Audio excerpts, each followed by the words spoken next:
Bom dia a todos. O trabalho de referenciais teóricos foi baseado na obra Cultura Religiosa, Caminhos para a Construção do Conhecimento, de Luiz Alberto Souza Alves, e foi proposto pelo professor Arnon de Miranda Gomes. Nosso grupo vai trabalhar o capítulo A Importância dos Símbolos nas Tradições Religiosas e tem como componentes Gabriele Helena Oliveira, Kirley Lage, Letícia de Assis, Maria Eduarda Alves, Naira Morales, Tereza Helena e Thaís Nogueira. Para entendermos a importância dos símbolos, primeiramente é importante entender o que é símbolo. A palavra símbolo vem do grego symbolon e funciona como uma ferramenta que tem a função de facilitar nossa compreensão através de alguma representação. Já no caso dos símbolos religiosos, eles são auxiliados pela religião.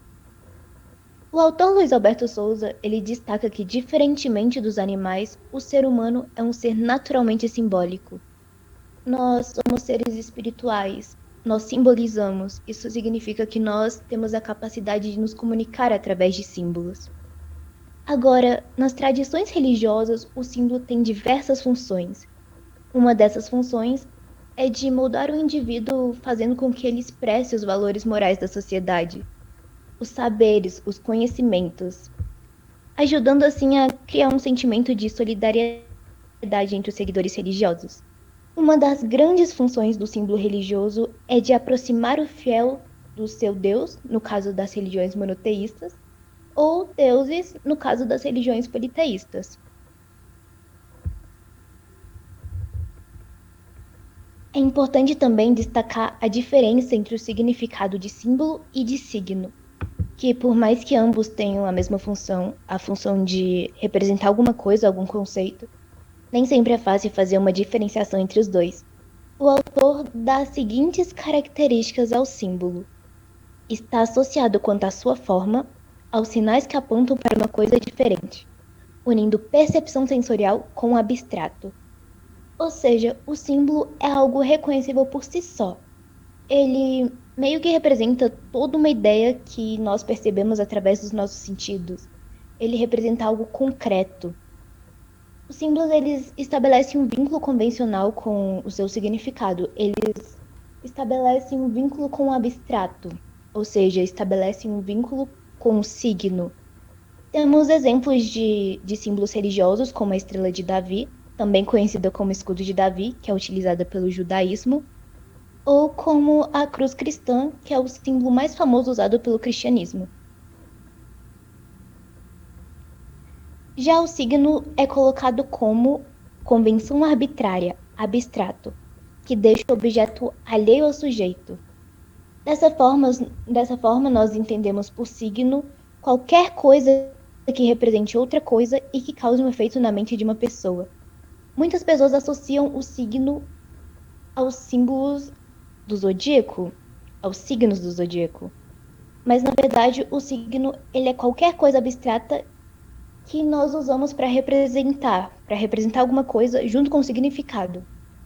Dessa forma, a gente tem o exemplo do desenho usado para representar o signo de peixes, que é totalmente abstrato, não tem um sentido por si só. O autor fala de um tipo de classificação de símbolos que nos ajuda a diferenciar a imagem simbólica das demais e que no campo teórico é necessário que haja essa delimitação. Como exemplo, o emblema. É uma figura simbólica que representa uma ideia, um ser biológico ou uma moral. A bandeira é o emblema da pátria e o emblema da glória é a coroa de louros.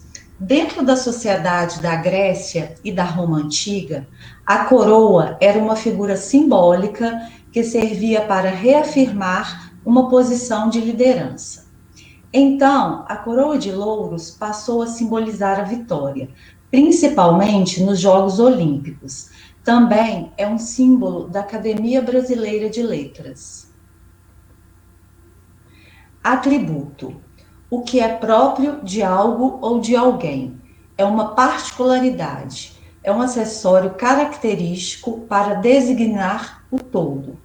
Como exemplo, a balança, que é o símbolo muito antigo e está ligada à justiça em diferentes mitologias. É o símbolo do direito e se refere à necessidade de equilíbrio entre o certo e o errado. As asas são atributos de uma sociedade ou empresa de navegação aérea. É o símbolo da Força Aérea Brasileira e tem como lema asas que protegem o país. Alegoria é uma figura de linguagem que produz a virtualização do significado, ou seja, sua expressão transmite um ou mais sentidos além do sentido literal. Como exemplo, a cornucópia. A cornucópia é a alegoria da abundância. Cornucópia é um símbolo que representa a fertilidade, a riqueza e a abundância. Na mitologia grego-romana, era representada por um vaso em forma de chifre, com uma abundância de frutas e flores. Hoje, simboliza a agricultura e o comércio, além de compor o símbolo das ciências econômicas. Metáfora é uma figura de linguagem que produz sentidos figurados entre dois seres ou duas situações por meio de comparações. Há uma transferência de significado de uma palavra para outra. Também é um recurso expressivo. Como exemplo, essa metáfora verbal. O amor é fogo que arde.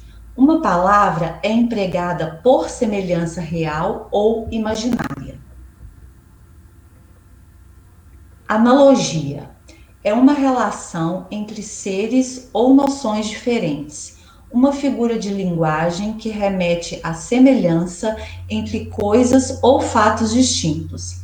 A palavra pode ser usada em vários contextos, desde que tenha por base uma ideia de semelhança. Como exemplo, a porção da camada da Terra representada por um abacate. Esta representação remete a uma semelhança.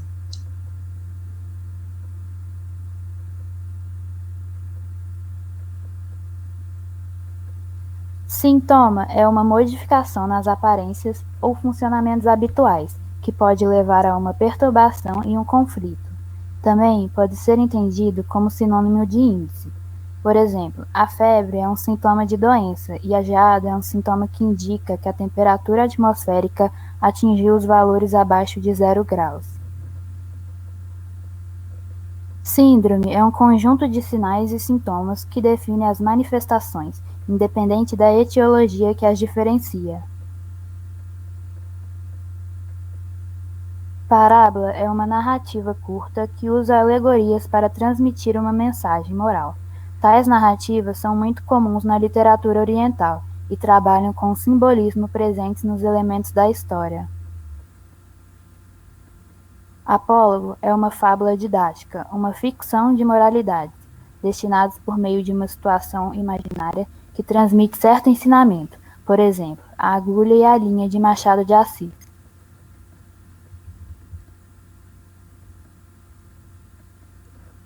Símbolo na antiguidade. O autor nos traz um símbolo que os gregos na antiguidade utilizavam, que era um selo. Eles partiam o selo ao meio e uma parte ficava com a pessoa e a outra com outro indivíduo ao qual tinha uma relação, que poderia ser um hóspede, um amigo, um parceiro de negócios, um filho, entre outros. Quando esses indivíduos se reencontravam e juntavam as metades do selo, lembravam e reconheciam seus laços de hospitalidade, suas dívidas, amizades. Também era um sinal de reconhecimento entre pais e filhos e um reencontro entre filhos abandonados. Ao ler essa parte do livro, eu fiz uma associação muito forte com algo que é praticado na Igreja Católica, onde há a consagração da hóstia e esta é repartida em partículas que são distribuídas geralmente por padres e ministros da Eucaristia aos fiéis. O momento da comunhão é algo muito marcante na religião católica, pois a hóstia e as partículas representam o corpo de Cristo, onde nos sentimos mais próximos e acolhidos pelo Pai, que é Jesus. É um momento de reencontro entre pai e o filho e os filhos, que são os fiéis. Podemos observar na foto a hóstia sendo repartida e entregue como partícula aos fiéis. Já no cristianismo, nos primórdios, eram sinais de reconhecimento, por exemplo, o peixe em forma de figura ou acróstico. Era o meio que as pessoas se identificavam como cristãos. Hoje em dia temos a cruz, o terço, a guia, que também são símbolos que são atribuídos a alguma religião. E essas pessoas que sabem o que significa se reconhecem e identificam. Podemos observar a foto em amarelo, a guia, utilizada pela Umbanda, o terço, utilizado pela religião católica, e o peixe em forma de figura ou acróstico.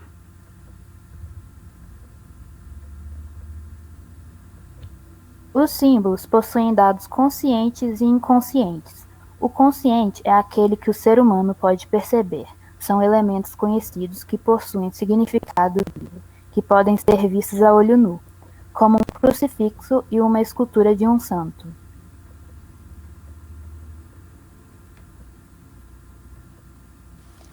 Já o nível inconsciente é um nível que não pode ser compreendido, vai além da imaginação. É tipo como falamos sobre a fé. A fé é um mistério, acreditamos nela com o pensamento de algo maior, mas não existe uma lógica por trás da sua existência. Porque a fé é um conceito de acreditar em algo que não é visto a olho nu e nem pode ser tocado, mas acredita-se que está ali. E o símbolo nos facilita com essa compreensão, não apenas através das figuras físicas, mas como atos simbólicos que religiosos fazem, como, por exemplo, o sinal da cruz, que os católicos fazem em forma de respeito ao terminar uma reza ou passar em frente de um templo sagrado. Esse sinal faz parte dos símbolos figurativos, que têm o objetivo de estar presente em algo, no caso a religião. Essa inconsistência pode estar ligada também como cada um reage à sua fé, como, por exemplo, uma religião alimenta seus fiéis da mesma fonte, liturgia, relatos, mandamentos e etc. Mas cada ser humano tem a dádiva de pensar diferente. Assim, cada um absorve de uma forma esses pensamentos, podendo assim obter compreensões contraditórias sobre a mesma imagem. Acredito que o autor criou esses níveis no intuito de contextualizar e assim conversar com os mesmos, para obter uma clarividência perante a sua fé. E é bem mais fácil compreender um símbolo do que uma metáfora escrita. Parando para pensar, uma imagem vale mais que 1000 palavras. Complementando o que minha colega falou sobre a importância dos símbolos, ele também é importante, pois ajuda a criar uma base para manifestar valores, consequentemente criando um sentimento de solidariedade entre os fiéis, como, por exemplo, as procissões de fé, muito realizado no Brasil. Nas procissões, um grupo religioso se junta em volta de um símbolo, na maioria das vezes representado pela imagem de uma divindade sagrada, relacionada à religião, em prol de expressar sua fé com um sentimento de gratidão.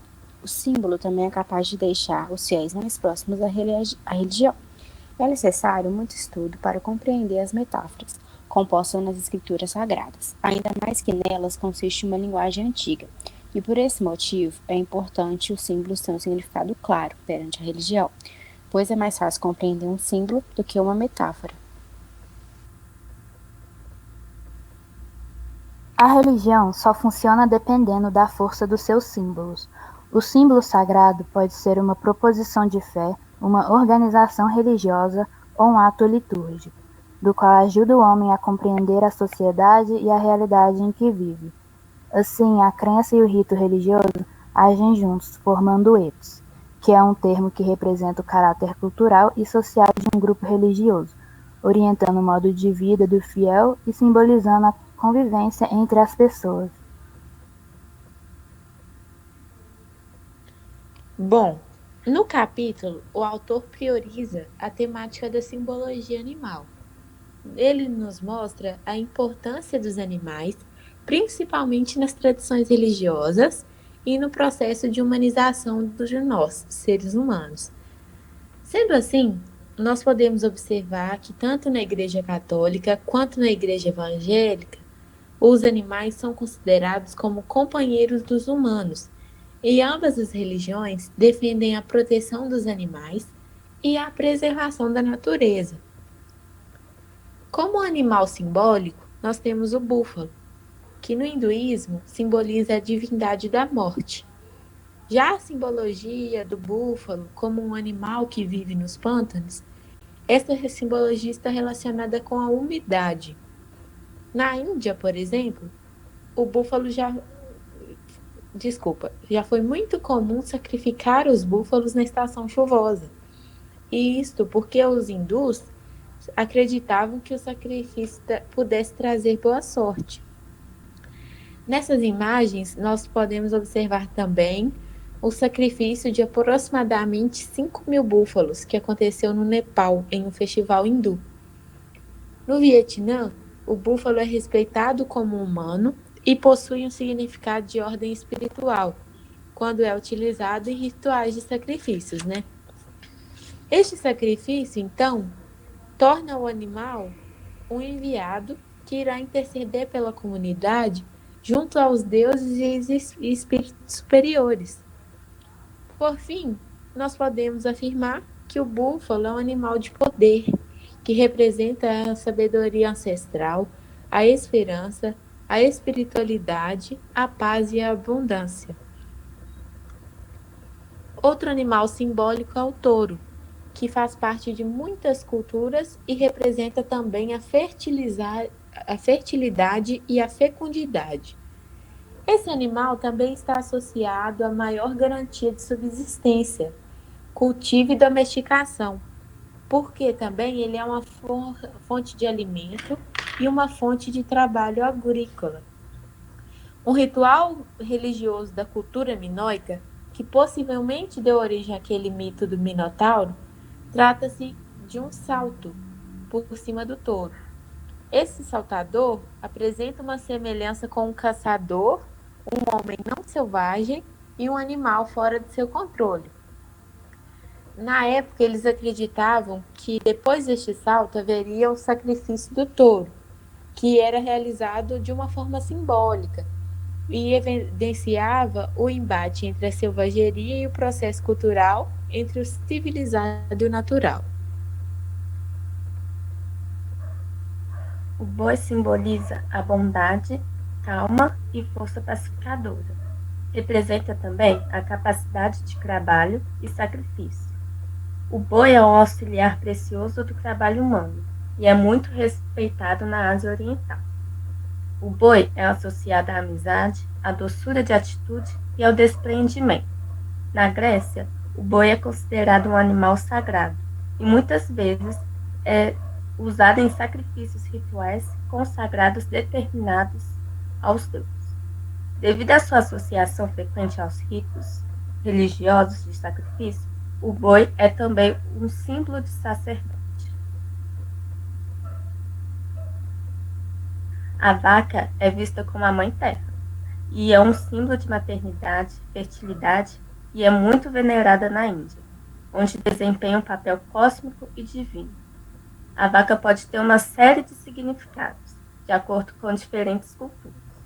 No Antigo Egito, por exemplo, a vaca Ahet era a mãe do sol e representava a fertilidade, a renovação e a esperança na sobrevivência. No Vale do Nilo, as mulheres usavam um amuleto com a figura de uma vaca, com a esperança de ter muitos filhos. Para os mesopotâmicos, a vaca é a grande mãe e era uma deusa da fecundidade. Na Suméria, a lua é decorada com 2 chifres de vaca, enquanto a vaca é representada com uma lua crescente. Os germânicos consideram a vaca ancestral da vida, o símbolo da fecundidade, visto que a vaca Ondula foi a primeira companheira do primeiro gigante mito, que são anteriores aos deuses. Na Índia, as vacas circulam livremente na rua e são enfeitadas com flores em sinal de respeito.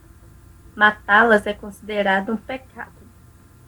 A vaca também é um símbolo de caridade e generosidade, pela forma pela qual cedem o leite e pelo fato do seu excremento ser utilizado como combustível e fertilizante, elas também simbolizam a riqueza. Diante do trabalho apresentado, nós podemos concluir que o símbolo é aquilo que substitui ou sugere algo. Existe, portanto, uma relação entre símbolo e o que é simbolizado. Na Grécia Antiga e nos primórdios do cristianismo, era utilizado principalmente como sinal de reconhecimento. Logo, o simbolismo religioso é definido pela utilização de símbolo na religião, e, além disso, o autor classifica os símbolos em 8 formas. No entanto, o autor dá ênfase na simbologia animal e define os animais como os primeiros mestres dos humanos, já que estes foram de enorme relevância para o nosso processo civilizatório. Sendo assim, pode-se afirmar que o simbolismo animal se perpetua até os dias atuais, e é bastante relevante, especialmente nas tradições religiosas, já que, segundo o autor Luiz Alberto, nós humanos somos naturalmente animais simbólicos. Muito obrigado pela presença de todos.